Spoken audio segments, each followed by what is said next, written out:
Hi, I'm Ken Howard, and welcome to the Gay Therapy LA podcast. Today, I want to talk about hotter monogamy for gay men. You know, I have talked a lot in previous episodes of this podcast about troubleshooting gay male open relationships, and my blog article on gaytherapyla.com under the blog tab, No More Cheating, How Gay Men Can Have an Open Relationship Without Hurt Feelings, parts 1 and 2, is one of the most popular blog articles on gaytherapyla.com. And I've written other articles and spoken about monogamous versus non-monogamous gay male couples for many years. And that's because in our gay community, we have a spectrum of relationships, from strictly monogamous ones to very, very open non-monogamous relationships, and lots of stages of gray in between those. How one couple defines monogamy or non-monogamy may not match up exactly with another couple. And so I think if you find yourself in a relationship, I think you need to kind of say with your partner, what's going to work for us? Because, it's been a long time, 28 years that I've worked with gay male couples. And in the services that I offer in relationship counseling or therapy for gay male couples, or relationship coaching, which is slightly different, but that's the work that I do remotely for guys outside of California and around the world. There's no one right way, and that can be both liberating, that you get to design what works for you and your partner, and it's also a little bit disappointing in the sense that there's no easy answer. Research doesn't show that monogamous couples are superior to non-monogamous couples in terms of how long they last or levels of reported satisfaction in the relationship. It doesn't work that way. There is some research, certainly, on gay male couples and kind of what tends to work and what doesn't. I think that some version of non-monogamy does tend to solve a lot of problems in gay male relationships, which is why I've worked with so many couples on this topic. But there's some stuff within that process that takes a lot of discussion. What works about sexual satisfaction, sexual health, HIV or STD exposure, risk management, and certainly the big one, jealousy. In hotter monogamy, or in monogamy, whether it's hot or not, is, there's some issues about what do you do about sexual boredom, what do you do about sexual frustration or routines, and so having variety is important, which is something that we'll talk about in a bit. So on the website and in the podcast and in my speaking, I've talked a lot about non-monogamy. Today I want to focus on monogamy, about what happens when I work with a couple and they say, we don't want to be in an open relationship. We don't want that. We want a monogamous relationship style. And then what is that like? How does that succeed? And then it's my job, ethically, as a therapist, to do what we call start where the client is. If that's what they want, then it is my job as their couples therapist or as their relationship coach to support them in the stated goals of the two partners, especially if there's not a conflict there they're trying to resolve, where one partner says one thing and the other one has the opposite view. Then you're talking about compromise and discussion and a meeting of the minds. When both partners say, we want a monogamous relationship, then we have to focus on, okay, how do we make that thrive? How do we support that in the couples therapy or the couples coaching process? So it has many variables in it. Whether we're talking monogamy or non-monogamy, we're talking about the sexual, what does your body want as a gay male sexual being? What about the emotional components? What are you feeling, and how are your feelings coming into play in the relationship? What are some of the cultural issues? A lot of monogamous couples adopt monogamy because they saw monogamy played out in their parental or grandparental or sibling relationships that were heterosexual, and they want to adopt monogamy as a cultural tenet for their own lifestyle. There could be spiritual. Some people choose monogamy because monogamy is associated with heterosexual relationships where a lot of religions demand monogamy, at least stated. We're not sure that plays out in actual practice. But part of the spiritual tenet is to have a relationship that is monogamous. Other parts of family history, we may have seen that, like we said, parental or sibling or even grandparental relationship. Historical aspects, historically, there's been a lot of pressure on couples to be monogamous, and the gay male couples in the modern era are sometimes invoking the idea of tradition, and it's a comfort level. They say we're comfortable choosing a monogamous lifestyle as a couple because we want to hold sexuality as special or even sacred in a spiritual interpretation. But even if they're not particularly religious or spiritual about it, they feel that emotionally and psychologically and socially having a monogamous relationship is what works for them. So we have to look at what feels right for each partner. And, one way to start with this is, what do you feel as an individual? And then think about how you express and receive opinions about what feels right for your partner.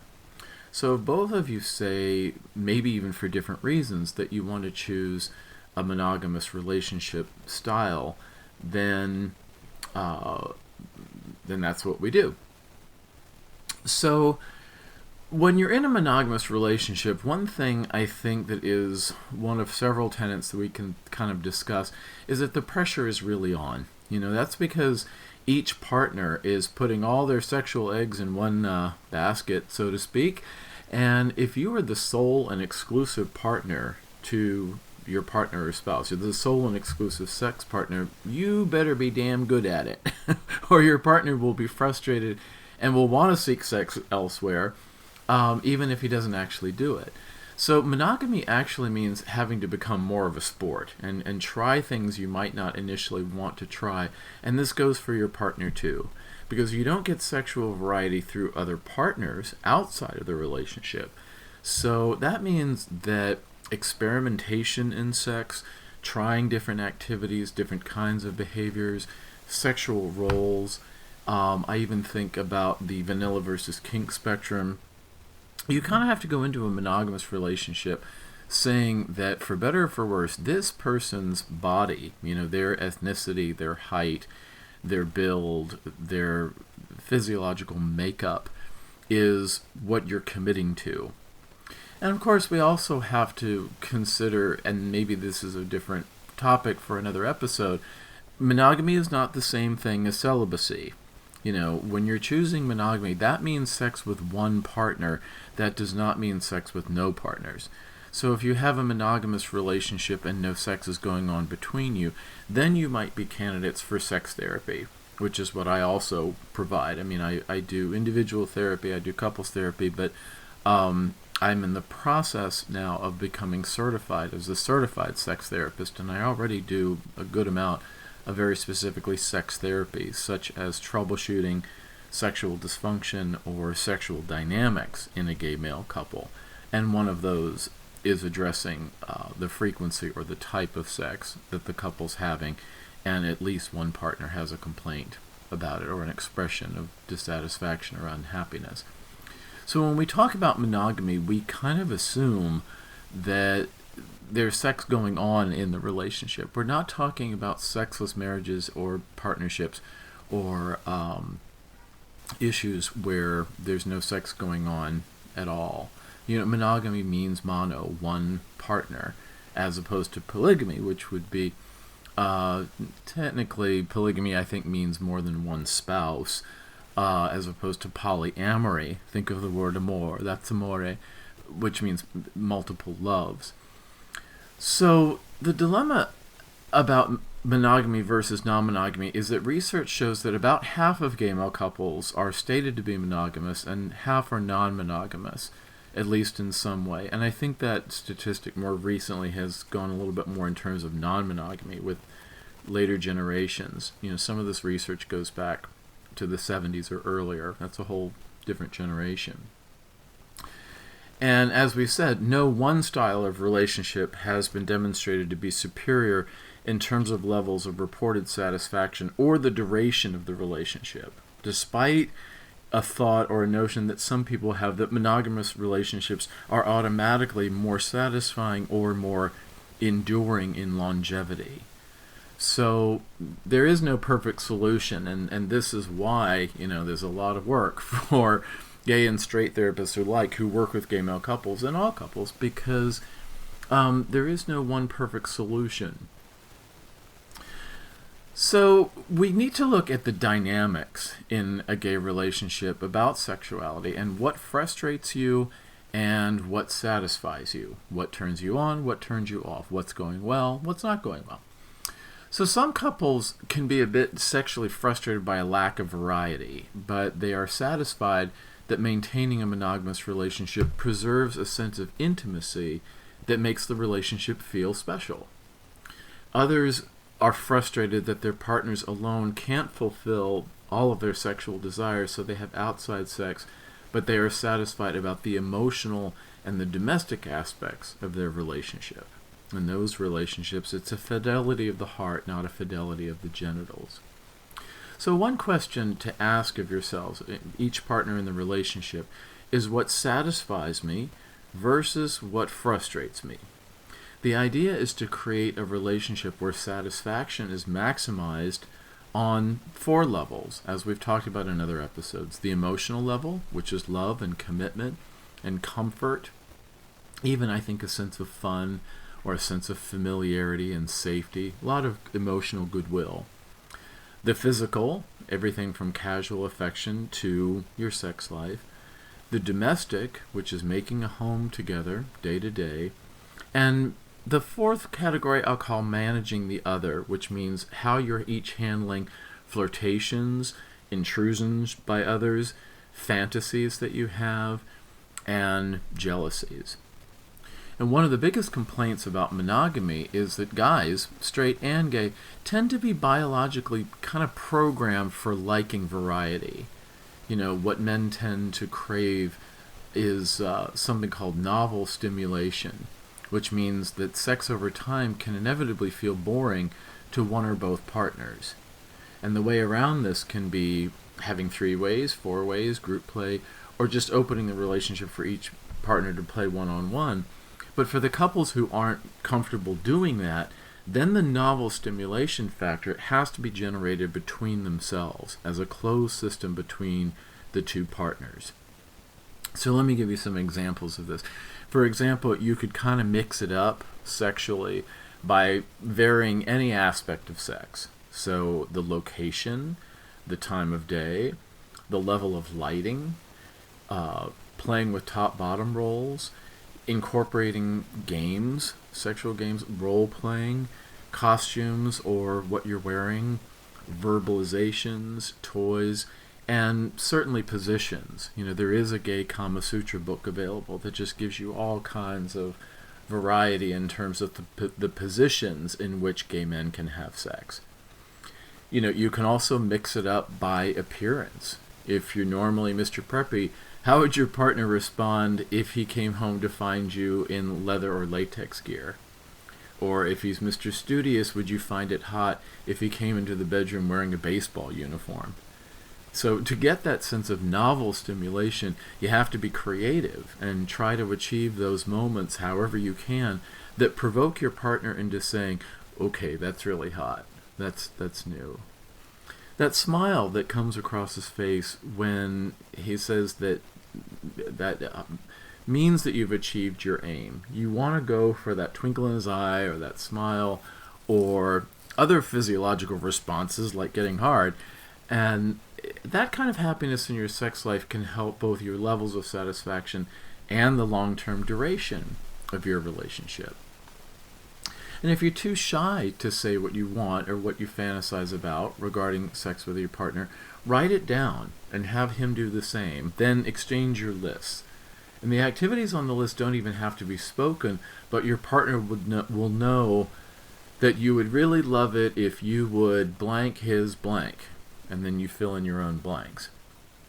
And as part of my certified sex therapist training, I had a whole weekend seminar on sexual fantasies by a guy named Justin Lehmiller, Lehmiller.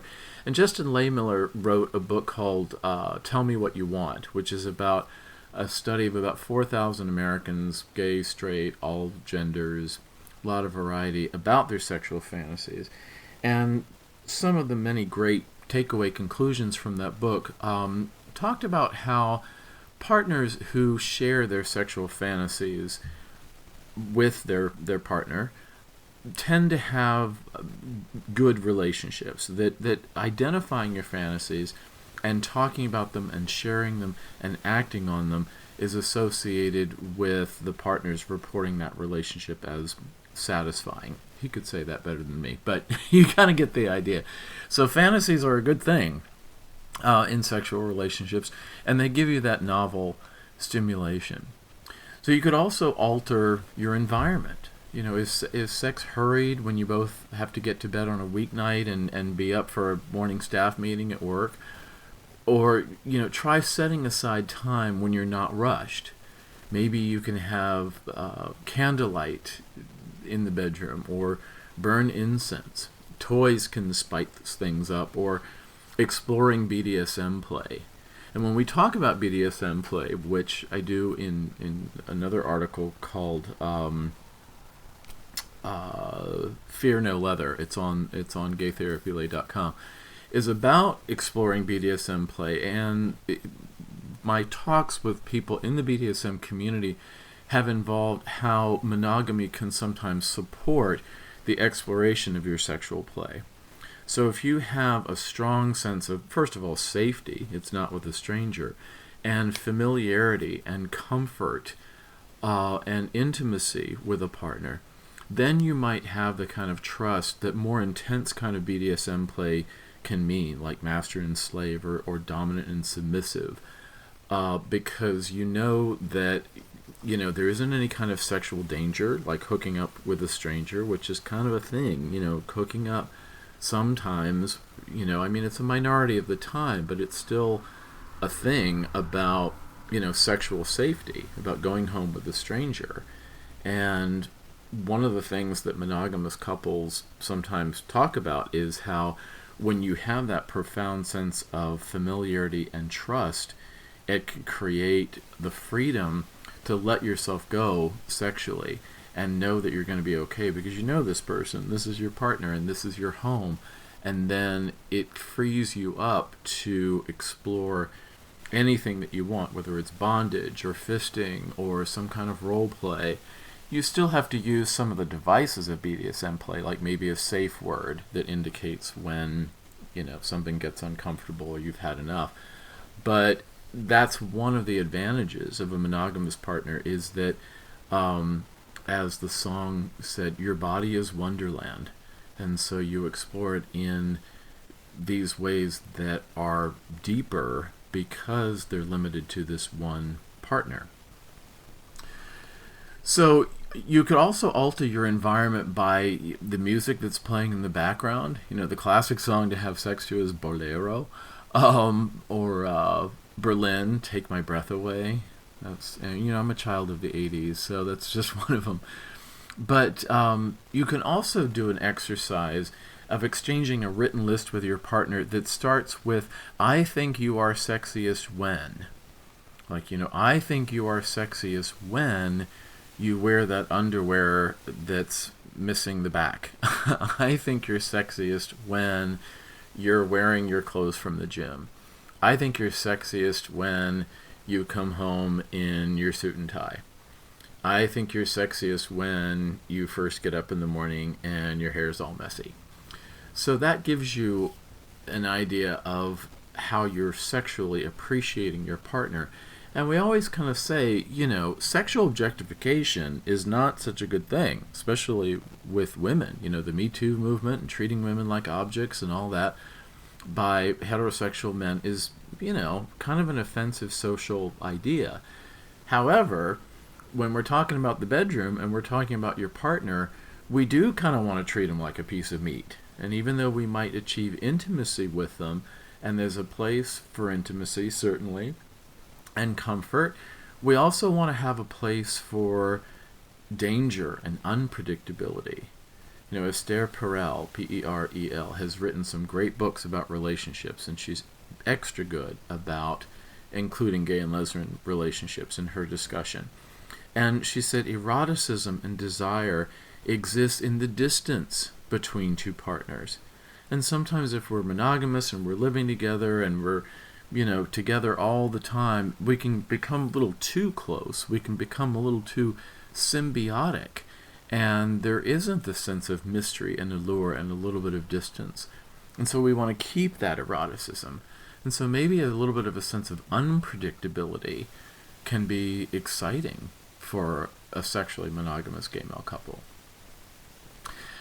Let's change gears a little bit. So if there are serious issues that get in the way of having good sex, even with a familiar, monogamous, singular partner, if there's clinical depression going on, anxiety, traumatic memories, PTSD, maybe if there are medical issues such as low libido or erectile dysfunction or premature ejaculation, the inability to penetrate or be penetrated, orthopedic issues like with your legs or back, or sexual health in terms of anorectal health, then those need the attention of a physician, an internist, a urologist, an orthopedist, a psychiatrist, somebody who's an MD.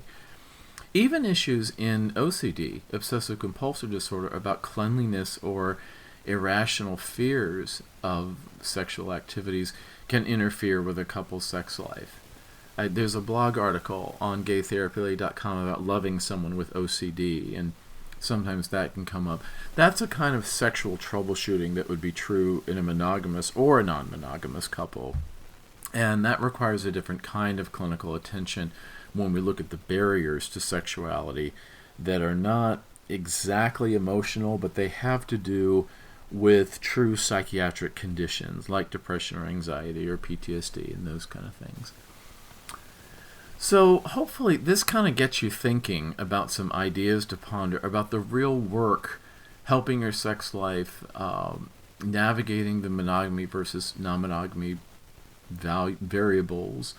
And this can be done with a gay affirmative therapist, either someone who is gay themselves, like me, or someone who's very, very, very gay savvy. And,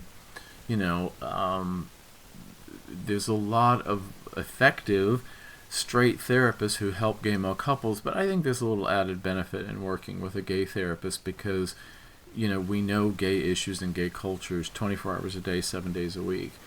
And so sometimes straight therapists who try to help gay male couples, even especially with sexuality issues and sex therapy, they kind of don't know what they don't know, and that's my concern.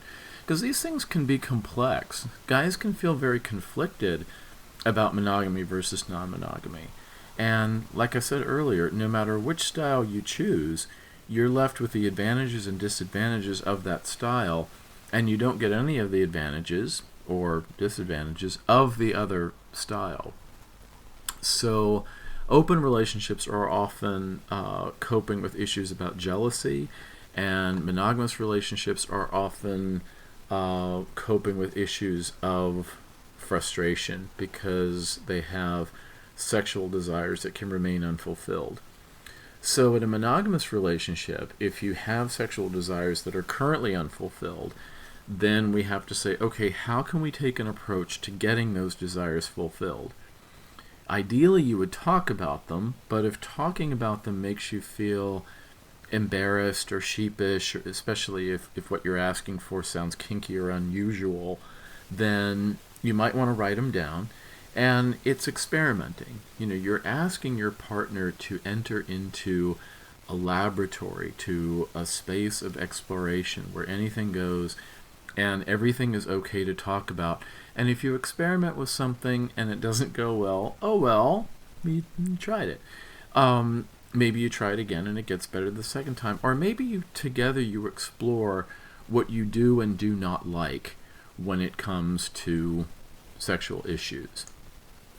So that's monogamy. There's more to say about that, and I'm curious about your comments or your questions. We might do another episode about troubleshooting monogamous relationships, just like we've spent some time troubleshooting open relationships too. And this stuff takes some time and attention because it's very hard to have any relationship, but especially a gay male relationship, with things like social disapproval and homophobia and minority stress. So sometimes, good gay male relationships, monogamous and non-monogamous, exist despite some of the cultural and social pressures that we deal with, especially in today's political climate where gay rights are backsliding quite a bit with some of the Trump administration policies, or gay couples being barred from adopting according to some legislation, things like that. So gay male couples operate in a social climate of not having all that much social support, even though marriage equality went a long way to support us. What gets very little discussion, which is what I'm here for, is more of the specific things about gay male relationships, particularly the sexual part.